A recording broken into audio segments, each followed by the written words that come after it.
siniestro chivo.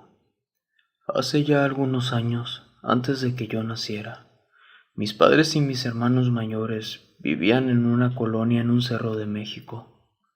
La casa donde ellos vivían era un estilo de vecindad con todas las casas alrededor de un pequeño monumento, como una glorieta, y se comunicaban entre plazas por un pequeño pasillo. Mas, sin embargo, por problemas entre plazas, bardearon los pasillos para evitar más problemas. Una noche, mientras todos dormían, mi papá, que se había quedado despierto un poco tarde, escuchó ruidos en la azotea como si alguien estuviera golpeando a su perrito. Así que tomó rápidamente un machete. Él siempre lo tenía en el respaldo de la puerta. Subió a la azotea para ver qué estaba sucediendo.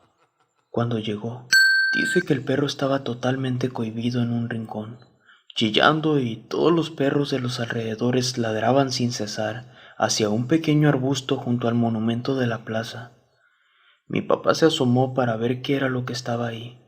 Al poner atención, observó que algo había salido del arbusto. Era un pequeño chivo color café y blanco.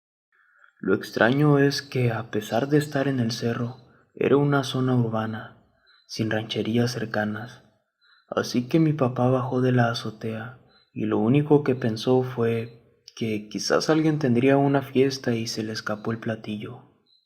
Al abrir la puerta de la casa para salir e intentar atrapar al chivo, se lo topó de frente a la puerta y el chivo comenzó a realizar movimientos como de embestida, ya saben, con las pezuñas rascando el suelo y moviendo la cola. Mi papá sabía lo peligroso que eso podía ser, así que tomó el machete y fue detrás de él. Pero el chivo corrió en sentido contrario a mi papá. Mi papá trataba de atraparlo, pero el chivo lo burlaba, no se dejaba atrapar, hasta que por suerte el chivo se metió al pasillo donde estaba la barda más de 2 metros. Mi papá cantó victoria, pues pensaba que por fin estaba acorralado. No tenía a dónde más correr. Mi papá dio vuelta para meterse al pasillo, que estaba totalmente oscuro. Se llevó la gran sorpresa que ahí no había nada. Pensó que quizá el chivo se había refugiado en la oscura esquina de aquel callejón sin salida. Se acercó lentamente. Al llegar y topar con pared, comenzó a sentir un extraño escalofrío en todo su cuerpo. Los escalofríos más horribles que, según él, ha tenido en toda su vida. Y al voltear a su derecha, vio como un par de ojos pequeños se abrían en una esquina oscura y lúgubre, mirándolo fijamente, con una malicia que podía congelarte el corazón. De inmediato, mi papá, aterrado e impresionado de ver por primera vez algo como esto, retrocedió y comenzó a gritar asustado. Corrió tan fuerte como pudo hasta su casa, con su corazón a punto del colapso. Despertó a mi mamá y cerró todas las puertas y ventanas. No pudo dormir de tan solo recordar esos ojos rojos con pupilas dilatadas observándolo desde lo más oscuro de la calle. Al amanecer, mi papá aún estaba en shock, pero ya estaba listo para irse a trabajar y olvidar todo lo sucedido. Cuando salió de la casa, un vecino de la plaza de al lado estaba muy desesperado. Necesitaba que alguien lo ayudara, ya que aparentemente su esposa estaba muy mal herida. Mi papá, al ser de los pocos con carro en la colonia en ese entonces, se acercó y se ofreció a llevarla a urgencias. El señor, muy agradecido, aceptó y se apuraron para ir por la señora y subirla al carro para llevarla al hospital. La señora estaba muy mal herida. Tenía la cara muy hinchada y morada con mucha sangre. Se doblaba del dolor y no podía caminar. Al llegar al hospital, los dejó y después él se fue a trabajar. Semanas después, se topó en la calle al esposo de la señora y le preguntó lo que había pasado y que si cómo estaba su esposa. Y el señor dijo: «Sé que pensarás que estoy loco, pero mi esposa se despertó en la madrugada porque en el patio de la casa se escuchaba mucho ruido. Salió al patio para asomarse, cuando de pronto, de la nada, salió un chivo.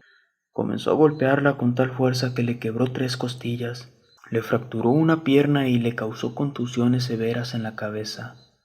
No sé de dónde salió, pero cuando la escuché gritar, Salí corriendo y solo alcancé a ver cómo un chivo de color negro brincó al techo de la casa para huir. Mi esposa lamentablemente está en coma. Mi papá quedó atónito. No sabía si era el mismo chivo que cambió de color o si él había visto mal. Solo sabía que no había algo normal en aquel siniestro animal. Y la pobre señora nunca despertó. El duende siniestro. En una ocasión, yo estaba de visita unos días en la casa de mi hermana. El cuarto donde yo dormí fue el de mi sobrina en la segunda planta. Mi hermana decía que ella no podía dormir en ese cuarto porque sentía que se le subía siempre la presión, pero no sabía el motivo por el cual sucedía esto. Pasó la noche y eran casi las 6 a.m. cuando de pronto entre el sueño vi a un enanito, aunque parezca extraño, pero tenía un gorro de pico caído como los enanos del cuento de Blancanieves. Él estaba de espaldas a los pies de la cama. Luego empezó a girar la cabeza siniestramente para vernos, ya que estábamos mi hija de 3 años y yo acostadas. Cuando nos vio, el gesto de su cara cambió por completo a una cara de enojo pero espeluznante. Su cara parecía la de un demonio. En ese momento sentí como si se hubiera lanzado sobre mí y me apretaba fuerte del corazón. No dejaba que latiera normalmente. Lo sentía latiendo, pero apenas muy forzado. No podía mover mi cuerpo. Estaba paralizada. Mi respiración era intensa del miedo que sentía. Soy muy creyente del Arcángel San Miguel, así que empecé a rezar una parte de su oración que dice: Arcángel San Miguel, ilumíname con tu luz, protégeme con tus alas y defiéndeme con tu espada. Defiéndeme de la maldad de los hombres y del enemigo maligno. Lo repetía una y otra vez, y cada vez que lo repetía, sentía cómo me iba soltando poco a poco el corazón, y lo escuchaba cómo latía rápidamente del miedo.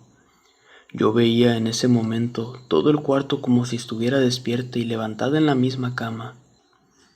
Mi hija incluso se despertó. Cabe mencionar que ella siempre que se despertaba, se sentaba en la cama y comenzaba a hablarme. Siempre hacía eso todos los días, y en esa ocasión solo la vi sentarse y voltear a verme muy pálida. Se me quedó viendo fijamente, pero sin hablarme, mientras yo estaba en la lucha con esa entidad para que me soltara. Minutos después de eso, entró mi sobrina, pues tenía que ir a trabajar y fue a su cuarto por su ropa. Yo la vi cuando entró y se acercó a mí. Se me quedaba viendo y empezó a hablarme para que despertara, ya que dice que sintió mucho miedo al verme porque yo estaba toda dura y no estaba respirando. Ella comenzó a moverme al momento que me hablaba. Yo seguía viéndola con los ojos cerrados y peleando para liberarme de eso que me atacaba. Cuando al fin el duende o aquella entidad siniestra me soltó, tomé aire profundo llenando mis pulmones, ya que en ese tiempo de lucha no podía respirar. Pude abrir los ojos y lo primero que se me vino a la mente fue decirle: soñé con el diablo, estuvo horrible. Durante el día y recapitulando todo lo que había vivido, le comenté a mi familia que al principio que lo vi era como un duende de menos de 1 metro y que estaba de espaldas con su gorro de pico, pero que al voltear me vio y como que no me conoció y se enojó. Fue cuando su cara se transformó y volteó de frente y me empezó a atacar. Mi hermana me preguntó si yo ya había visto una alcancía de yeso que le habían regalado a mi sobrina. Le comenté que no. Nos dirigimos hacia el cuarto y me enseñó la alcancía. Al verla, quedé sorprendida, pues correspondía exactamente al cuerpo de espaldas de esa entidad.